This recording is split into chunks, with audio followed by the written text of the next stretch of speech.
Saiu o 5º episódio de WandaVision, o episódio foi muito top, galera, e a gente vai fazer um review detalhado e vamos trazer aqui pra vocês teorias do que podem acontecer nesses 3 próximos episódios que vão encerrar essa saga aí, beleza? Se você não é inscrito nesse canal, dá aquela moral pra gente, se inscreve aí no canal, deixa o seu like e vem pra gente pra esse review.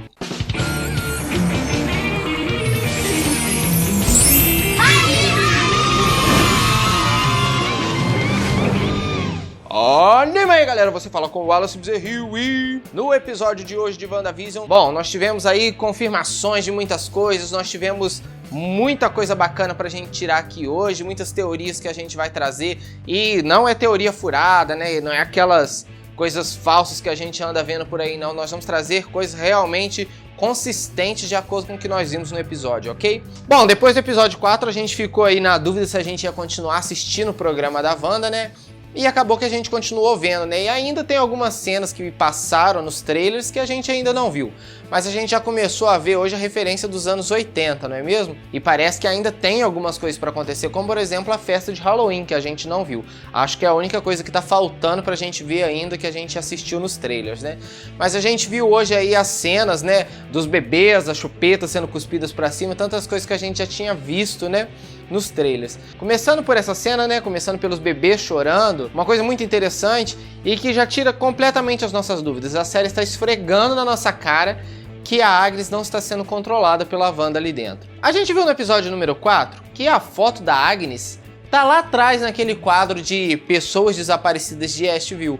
O que é muito esquisito, porque todas aquelas pessoas estão sendo controladas pela Wanda. Mas parece que essa mulher em específica, a Agnes, ela tem um controle de si própria. E hoje ela deu uma de Geraldine e acabou falando ali com a Wanda logo no início do episódio, né? Quando ela aparece para ajudar com os bebês.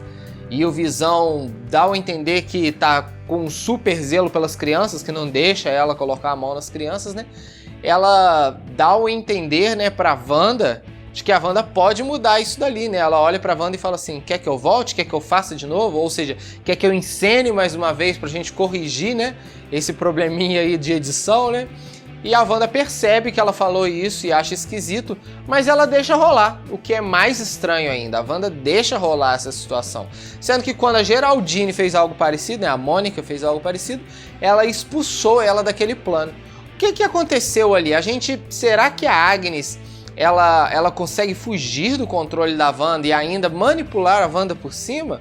É esquisito, ela fala coisas o tempo inteiro com a Wanda, fazendo parecer com que ela tá ali na direção daquele programa também. Como, por exemplo, ela disse que as crianças não podem ser controladas de jeito nenhum.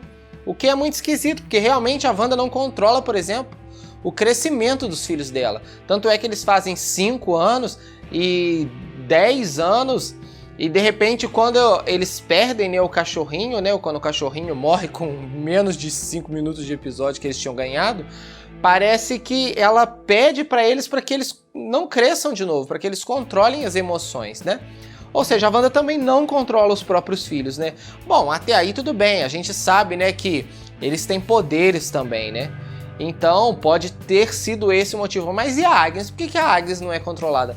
Essa é uma pergunta que esse episódio deixa. E outras ainda que nós vamos ver, como por exemplo, bom, o Visão vai para o serviço e lá ele descobre, né, ele recebe um e-mail da SWORD e ele percebe finalmente que tem alguma coisa de errado, né? Ele tira aquele outro personagem do controle da Wanda e a gente consegue ver que ela está fazendo um caos na mente das pessoas, né?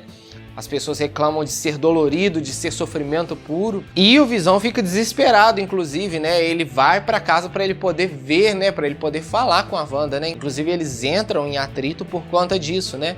Ele descobre que a Wanda realmente está manipulando aquela realidade, fazendo alguma coisa ali. O que é muito interessante é que a Wanda não quer que o Visão saiba disso, então ela mente o tempo inteiro, diz que não sabe quando isso começou. Bom, na verdade ela realmente pode não saber, mas não é o que parece. Afinal de contas, a teoria de que ela tinha roubado o corpo do Visão foi confirmada nesse episódio. Ela entra na base da SWORD, rouba o cadáver do Visão e leva ele para aquela cidade e ressuscita o Visão ali, né? Bom, é muito interessante. O que será que está acontecendo? Será que A gente consegue ver que a Wanda, de acordo com o que a gente tinha falado, ela tem o controle, né?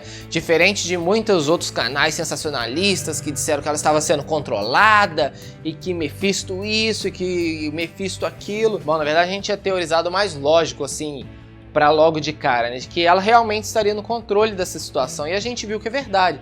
A Wanda sofreu muito, teve... Os últimos anos dela foi só fugindo, servindo de experimento, já caiu de paraquedas no grupo dos Vingadores, que é supervisado, foi obrigada a assinar um tratado com que ela não concordava, inclusive ela não assinou, causou uma guerra civil entre os super-heróis, teve que ficar refugiada na Europa com Visão.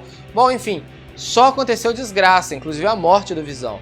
Então, a fim de fugir dessa realidade conturbada dela, ela criou esse mundo para ela ali. E ela não está agressiva com as pessoas de fora, né? Você vê que as pessoas que ela acabou abduzindo, sequestrando, apesar de ser uma coisa errada, ela não tem a intenção de machucar ninguém ali fora, né? Senão ela poderia ter destruído toda a base da SWORD, mandado tudo pros ares ali, acabado com todo mundo e pronto, ficado ali no mundinho dela ali em Westview, sem problema nenhum. Só que ela sai e ainda dá um aviso, né? Ela fala que não quer ser interrompida, que não quer ser perturbada, e se isso não acontecer, ela também não vai causar mal nenhum pra ninguém. Ela poderia ter machucado a Mônica, por exemplo, mas ela não faz isso, ela está completamente sã, sob o seu controle. Completamente também não, né? Mas ela está sobre o próprio controle, sobre o próprio domínio. O Visão, de contrapartida, não sabe que está morto, então ele fica desesperado para que ela retire, né, essa realidade que ela criou, né, para que ela devolva a vida das pessoas. Mal sabe ele que, na verdade, se isso acontecer, ele vai morrer de novo, mas como sintetizoide, ele nem se importa muito com isso, né? Na verdade, ele tem muito amor pela Wanda, mas ele é um idealista, né, um mensageiro da paz, o Visão, né, conforme ele disse no filme da Era de Ultron.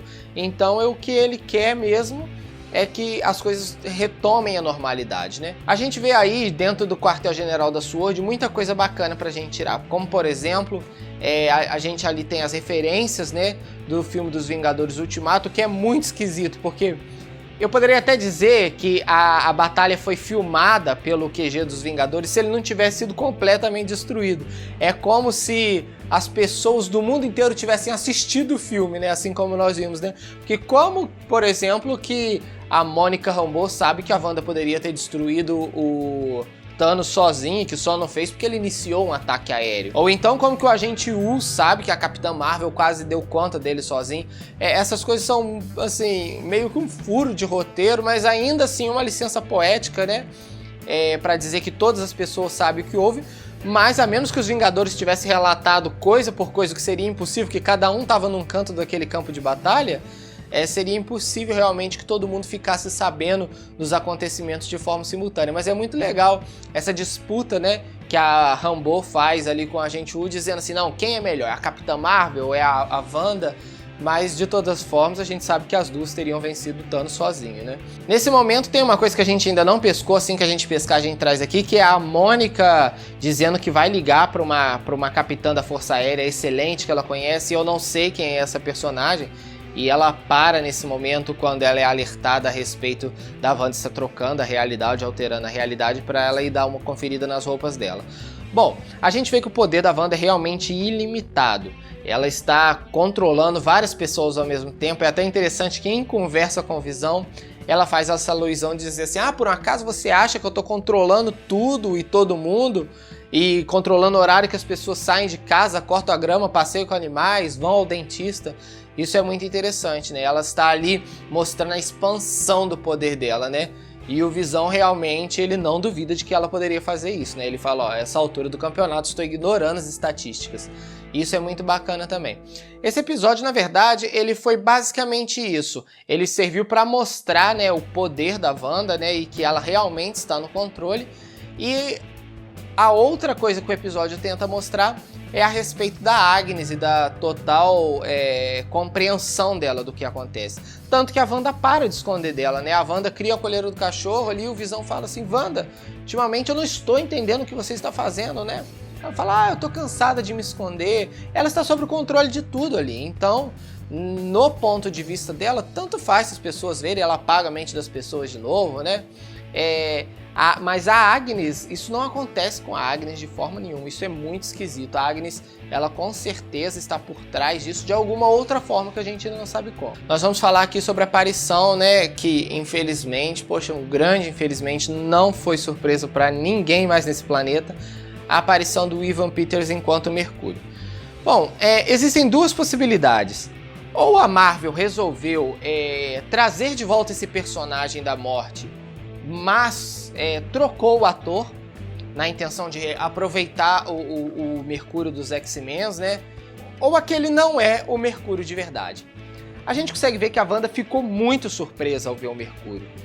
Eu não posso dizer que ele é uma criação do subconsciente dela, assim como as outras coisas, porque ela pensou no Mercúrio durante o episódio, enquanto ela fala com os filhos dela a respeito de ser irmão, né?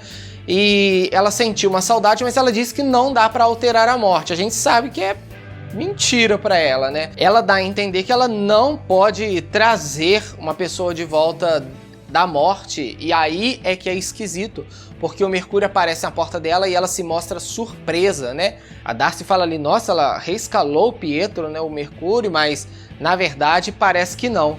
Ele apareceu ali e ele provavelmente não foi criado por ela. O que nos leva à segunda pergunta, será que esse cara é mesmo Mercúrio? Será que essa pessoa é o Mercúrio?